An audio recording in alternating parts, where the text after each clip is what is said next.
2, 1. Run.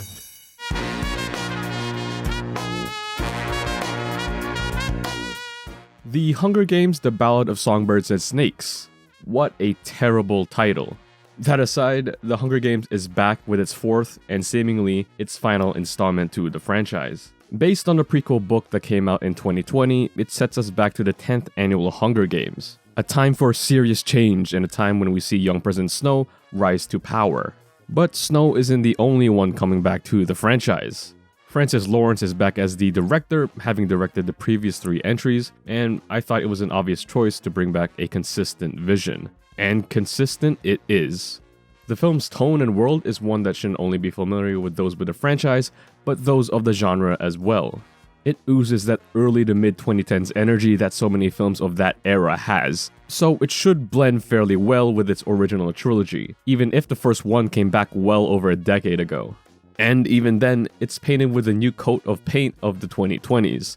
To go with that is a new set of cast and characters. First off, our lead Tom Blyth, who plays young Coriolanus Snow, the soon-to-be president of Panem. It took me a bit to get used to Snow not being Donald Sutherland, but in the end, he worked. He was overtly cold and mostly kept to himself, until he obviously wasn't.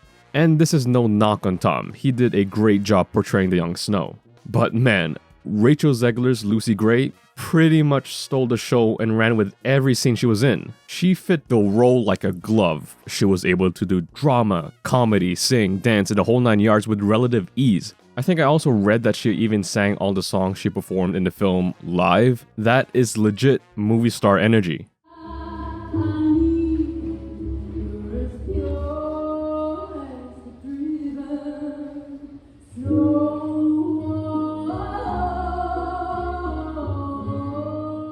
And honestly, this makes me think that when Spielberg was trying to find his Maria for West Side Story, I really do think he made the right choice. If that wasn't gonna make her a star, then this has to have at least shown some light on her. And both Blythe and Zegler's chemistry is there. It feels natural, unforced, and very convincing, given the circumstances of their dynamic. Its supporting cast also steps up to the plate. Jason Schwartzman gives a great showman-like performance, given that he had to go against Tucci's Flickerman. He pretty much used the same vibe that he does with Wes Anderson's movies, leaning very playful and quirky. Someone who plays the complete opposite of quirky is Dr. Gall, the main game maker of the games, played by Viola Davis, who just gives an exceptionally powerful and defiant performance, and again, she's someone who stole every scene she was in. I've broken free of my laboratory today to examine you, the leaders of the next generation. Is it sometimes a bit too overdone? Sure, but I wasn't really too bothered by it. I also do want to highlight Hunter Schafer and Peter Dinklage, but they barely had much to do with the film's story. 2 fairly high-profile actors that by the end of the day felt underused. And that's the thing. The film is separated into 3 different parts. The first 2 parts of the film, I'd have to say, are probably the best in the franchise. Every scene is captivating and makes sense to better the film's story. And for a second, I thought we may have a strong winner here. Choreo Snow is great, Lucy Gray steals her scenes, and Dr. Gall is fantastic. What I didn't really expect was for the film's climax, being the actual games itself, to be at the halfway point of the film. It's interesting too, since it really felt like they swung their bat for this portion of the film. The cinematography.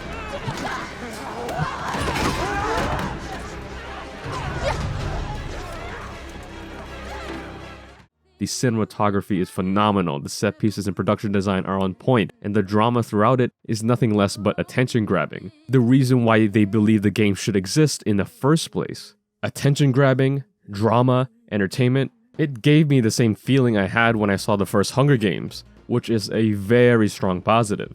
And so once we cross that mark and all the fallout from it, I just feel like it loses its tension. And that is the point when I really started to feel the 2-hour 40-minute runtime. Because from then on, it actually felt like a completely different movie. The vibe, the editing, the pacing, all felt different. Actually, it might probably even be worse, considering the third act felt like a trog. Then the film realizes, oh wait, we're closing in on a 3-hour Hunger Games movie. So it then wraps everything up too fast given the pacing issues. It really felt like 2 movies put into one, and not in a good way. even if it's faithful to the book, it really didn't work for me.